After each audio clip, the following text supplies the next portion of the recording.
Hello there, my name's Sarah. I'm 27 and I've been working as a nurse for a while. My life has been a whirlwind of hospital shifts, patient checkups, and endless cups of coffee. The hospital corridors have been my world, and my social life? Well, that's been on life support for a while now. So, what's a girl to do when she's got no time to meet people the old-fashioned way? She goes online. I signed up for this dating site, nothing fancy, just one of those places where you hope to find someone who's not a complete weirdo. That's where I bumped into Ryan, virtually of course. His profile was plain, no show-off stuff.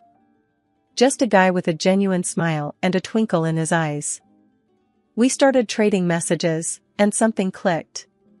We decided to meet up, see if this online chemistry had any basis in the real world.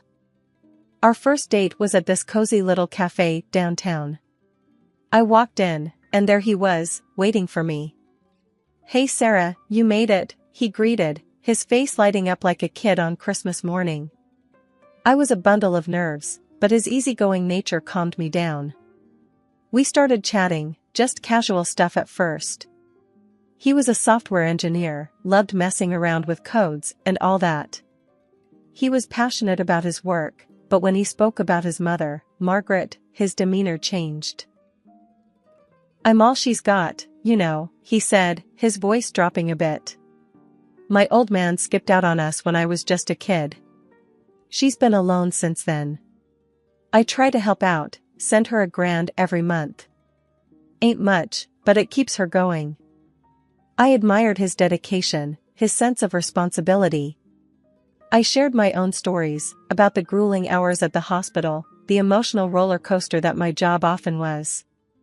He listened, really listened, not just nodding along. His eyes were full of understanding, and I felt a connection. As the weeks rolled by, I found myself falling for this guy.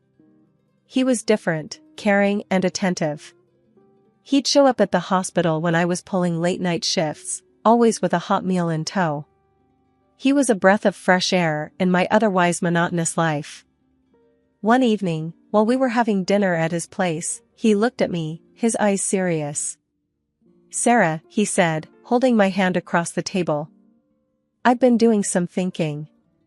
I really like you, more than just a girlfriend. I want us to be a team, you and me. What do you say, will you marry me?"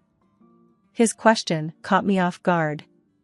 Sure, we hadn't been dating for too long, but there was no denying the love I felt for him. So, I said yes. We were over the moon, excited about our future together. But, boy, was I in for a ride. Little did I know that this decision would lead me down a path full of twists and turns.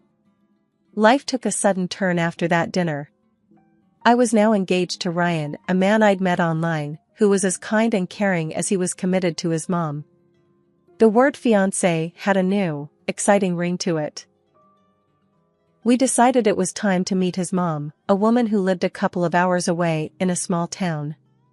She was the epicenter of Ryan's world, the person whose opinion mattered the most to him. So, the plan was set: a weekend trip for the two of us to meet the woman who had raised my soon-to-be husband. The drive was filled with a strange tension. Ryan was visibly nervous, his fingers drumming on the steering wheel, his eyes darting to the rearview mirror more often than necessary. He was a man on edge, and it wasn't hard to guess why. "Ryan," I said, trying to soothe his nerves. "Relax. I'm sure your mom is a wonderful person." He shot me a half-smile, his eyes still on the road. "Yeah, she's something all right." His mom's house was a picture of quaint charm, a small structure that looked like it had jumped straight out of a home and garden magazine. As we pulled up, I saw her waiting for us on the porch, a frail figure with a spark of defiance in her eyes. "Ryan, my boy," Margaret exclaimed as soon as we got out of the car, enveloping him in a tight hug. After a moment, she turned to me, her gaze icy. "You must be Sarah." I extended a hand, forcing a smile. "Yes, ma'am. It's a pleasure to meet you." The afternoon was a whirlwind of conversation, a deep dive into Ryan's life and his mom's sacrifices. She painted a vivid picture of their shared journey, of the struggles they'd overcome together. It was touching, but also a bit overwhelming. "So, Sarah," she said at one point, her eyes boring into me. "Ryan tells me you're a nurse." I nodded. "Yes, ma'am. I work at the city hospital." "And your family?" she asked, her gaze never wavering. "Who do you have?" I swallowed, a lump forming in my throat. I don't remember my parents. My grandmother raised me." She nodded, her eyes softening a bit. "Well, I suppose we all have our crosses to bear." The conversation took a strange turn then. She talked about blessing our marriage, but on one condition. We had to keep sending her the monthly $1,000. I was taken aback. I knew Ryan helped her out, but this felt different. It felt like a transaction. "Ma," Ryan said, his voice firm. "We're planning to get married, not sign a contract." Margaret shot him a stern look. "This is not a negotiation, Ryan. It's what I need." Ryan looked at me, his eyes pleading. It was a tough situation, one that I didn't want to escalate. So, I agreed. I agreed to this bizarre condition, for Ryan's sake. The wedding planning kicked off with a bang. Ryan and I were excited, brimming with ideas and dreams for our big day. We had decided on a simple ceremony, something that reflected our love and commitment without breaking the bank. After all, we had a significant monthly commitment to Ryan's mom, which kept our budget modest. But love, we believed, didn't need an extravagant show. Our venue was the local church, a charming little structure with an air of warmth and familiarity. Father John, the pastor and a dear friend of Ryan's, was more than willing to officiate our wedding. His twinkling eyes and hearty congratulations made us feel even more special. The guest list was a short one, a handful of work friends, Ryan's childhood buddies, and, of course, his mom. Margaret had a strong presence in our lives, and her involvement in the wedding planning was no different. She was there at every turn, her opinions shaping our choices, from the color scheme to the menu. "I think we should serve roast beef," she declared during one of our planning sessions. "Ryan loves it." Ryan, ever the dutiful son, nodded in agreement. "But Mom," he added, "Sarah's a vegetarian. We need to consider her too." His mom simply raised an eyebrow. "Well, it's your wedding too, isn't it?" Ryan didn't argue. He simply agreed and let his mom have her way. I didn't mind much. I was too caught up in the joy of marrying the man I loved. But there was another person who was deeply involved in our wedding planning, my grandmother. She was my rock, my guiding light. She had raised me single-handedly, and her wisdom and strength had always been my inspiration. Grandma was thrilled about the wedding. She helped me pick out a simple but elegant white dress. She baked cookies for the reception, her hands working magic in the kitchen. And she was there, always there, with a smile and a word of encouragement. The day of the wedding was a whirlwind of emotions. I was nervous, excited, and a little overwhelmed. Ryan looked dashing in his blue suit, his eyes sparkling with joy. His mom, in a striking red dress, was the life of the party, chatting and laughing with everyone. The ceremony was a beautiful, heartwarming affair. Father John spoke eloquently about love and commitment, his words resonating with everyone present. As Ryan and I exchanged our vows, I could see tears in Grandma's eyes. It was a moment I would cherish forever. The reception, held in the church hall, was a fun-filled event. The roast beef was a hit, and even though I couldn't partake, I was happy to see everyone enjoying it. Ryan's mom made sure to remind everyone that it was her idea. I didn't mind. I was too caught up in the joy of the day. As the day came to a close, I felt a sense of relief wash over me. We were married. We were starting a new chapter in our lives. I knew there would be challenges, but I was ready to face them. I had Ryan, and I had Grandma. I was ready for whatever life had in store for us. In the weeks following our wedding, Ryan and I were on cloud nine. We had moved into a small rented apartment and were slowly settling into our new life together. Our days were filled with love and laughter, and our nights with dreams of a future we were eager to build together. One of our major goals was to save for a down payment on a house. We had a plan, a budget, and a piggy bank that we lovingly called our future home. Every penny we saved was a step closer to our dream. But our financial plan had a significant dent: the $1,000 we sent to Ryan's mom every month. Ryan's mom was a constant presence in our lives, and not always a welcome one. She had a knack for showing up unannounced, often with a list of complaints and demands. Her favorite topic was her financial struggles and how we needed to help her more. One evening, she arrived at our apartment with a stack of papers. "Ryan, dear," she began, her voice dripping with sweetness, "we need to discuss something." Ryan, ever the obedient son, sat down with her, a look of concern on his face. "What is it, Mom?" he asked. She slid a paper across the table to him. "I need you to sign this," she said. It was a contract, a formal agreement that we, all the time we're married, would continue to send her $1,000 every month. But that wasn't all. She also wanted us to cover her utility bills, and part of other costs. Ryan was taken aback. "Mom, we're already helping you out every month. We can't afford all this," he protested. She simply shrugged. "You'll find a way," she said, her voice cold and unfeeling. I was speechless. The audacity of her demand was shocking. But before I could react, Ryan had already signed the contract. He looked at me apologetically. "I'm sorry, Sarah," he said. "I didn't see this coming." I was seething with anger, not at Ryan, but at his mother. She was exploiting us, and it wasn't fair. "This isn't right," I said, my voice trembling with rage. "You can't just demand money from us like this." She simply smirked. "I just did." The drive home was a silent one. I was too angry, and Ryan was too guilty. Our dream of owning a home seemed to be slipping away, replaced by a growing pile of bills and obligations. Life was a non-stop roller coaster ride with Ryan and his mother. No matter what we did, it felt like we were always under her microscope, and every move we made was met with her disapproval.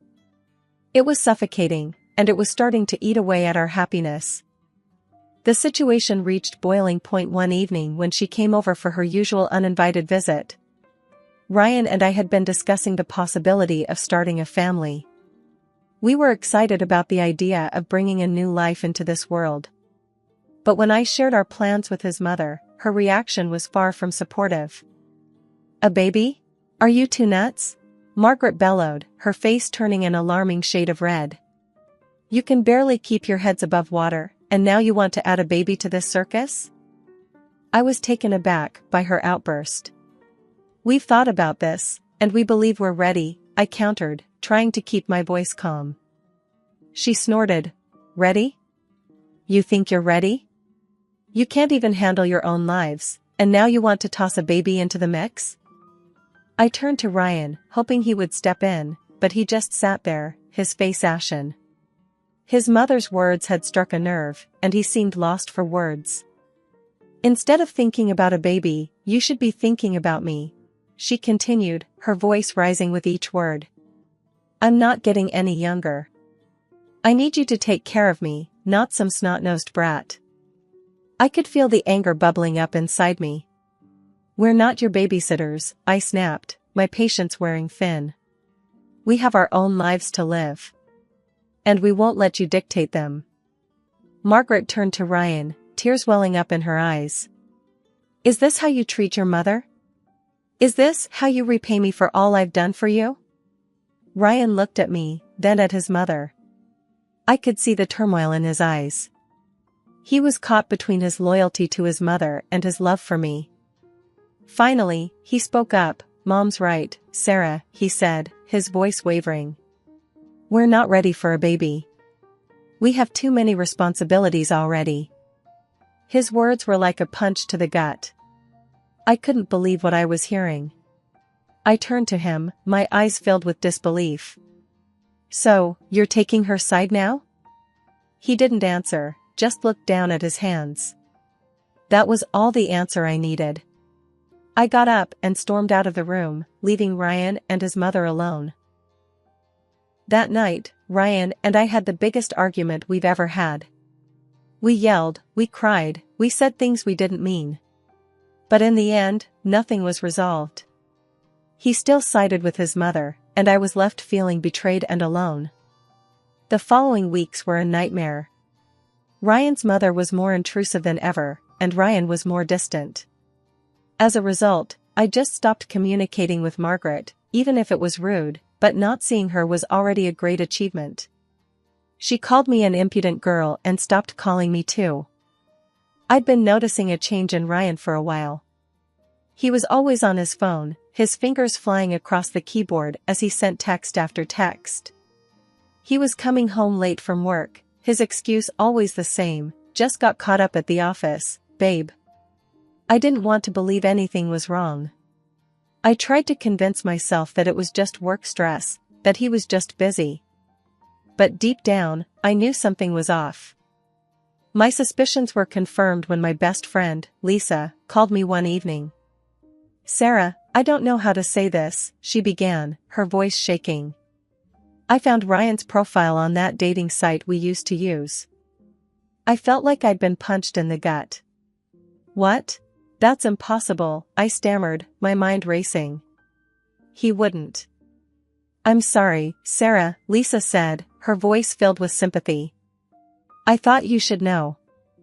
I hung up the phone, my hands shaking. I felt a wave of nausea wash over me. I didn't want to believe it, but the evidence was right there. When Ryan came home that night, I confronted him. "Who is she, Ryan?" I demanded, my voice shaking with anger. "Who are you texting all the time?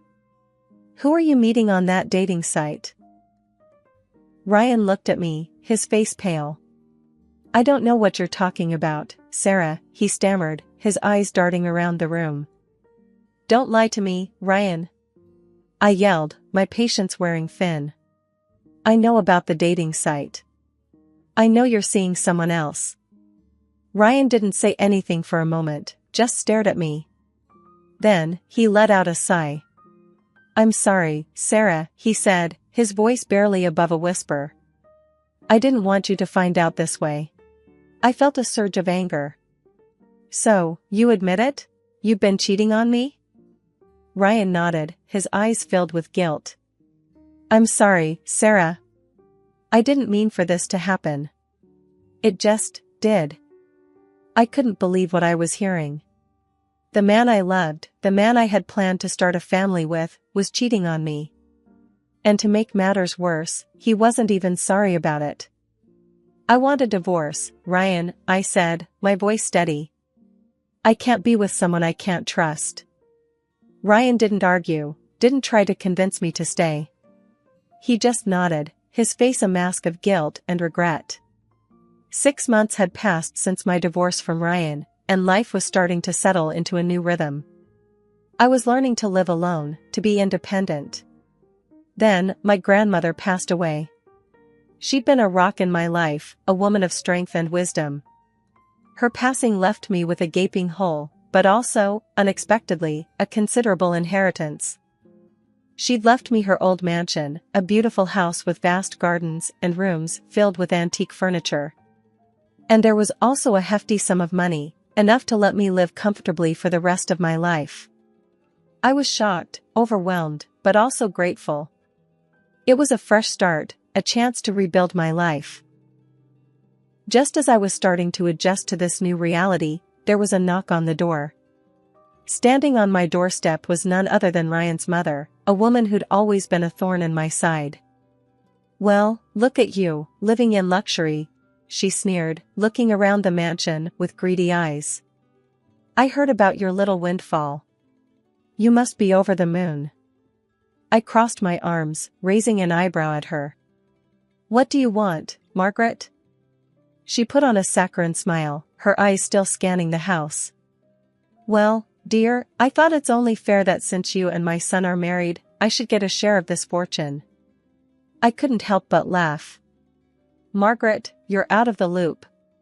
Ryan and I divorced 6 months ago. Her eyes widened, and she sputtered. What? No, that can't be right.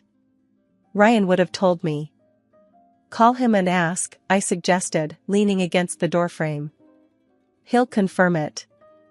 She pulled out her phone, dialed Ryan's number, and put it on speaker. Ryan, tell me it's not true, she demanded when he answered. Tell me you and Sarah are still married. There was a pause, and then Ryan's voice came through, sounding resigned. No, Mom, we're not. We divorced 6 months ago. Ryan's mom ended the call, her face pale. You've made a fool of me, she said, her voice trembling. And you, Ryan, you're an idiot for letting this gold mine slip through your fingers. With that, she turned on her heel and stormed off, leaving me standing in the doorway, shaking with laughter. It felt good to finally stand up to Margaret, to see her taken down a peg.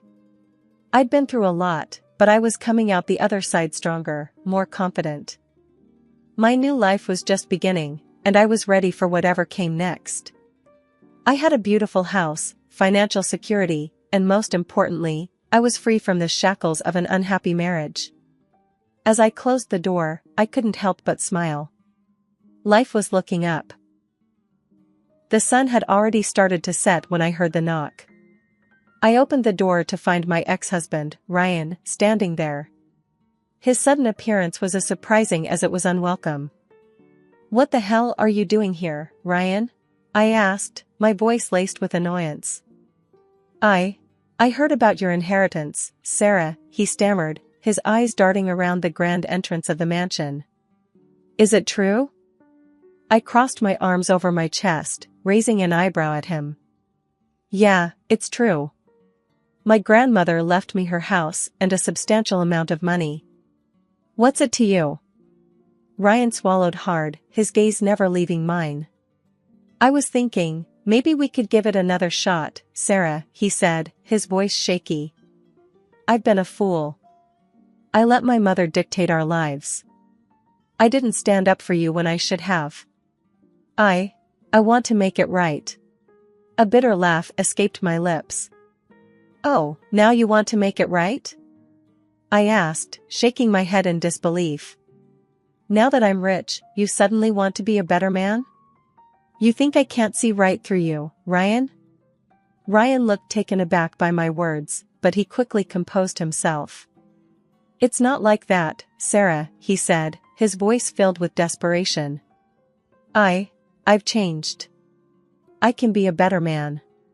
I can make it up to you. I stared at him, my heart pounding in my chest. I could see the greed in his eyes, the dollar signs practically flashing in his pupils. He was no different from his arrogant mother. He was just after my money. Listen here, Ryan, I said, my voice cold as ice. You had your chance. You blew it. Now, you want to waltz back into my life because I've come into some money? You're even more pathetic than I thought. Ryan flinched at my words, but he didn't back down. I just want to make it right, Sarah, he pleaded, his voice barely above a whisper. I just want another chance. I shook my head, a humorless smile on my face. You're not getting another chance, Ryan, I said, my voice steady. You're not getting a dime of my money. Now get off my property before I call the cops. With that, I slammed the door in his face, leaving him standing on the doorstep. I could hear him calling out to me, begging for forgiveness, but I ignored him. I had better things to do than listen to his empty promises and pleas. I walked away from the door, my heart pounding in my chest. I'd finally stood up to Ryan, to his manipulations and his lies. I'd finally stood up for myself. In the weeks that followed, I found myself thinking about Ryan less and less. I was moving on, slowly but surely. I was building a new life for myself, a life that was mine and mine alone. I made new friends, people who liked me for who I was, not for my money or my mansion. I started volunteering at a local animal shelter, finding joy in helping those who couldn't help themselves. I was finally living my life on my own terms, and it felt amazing.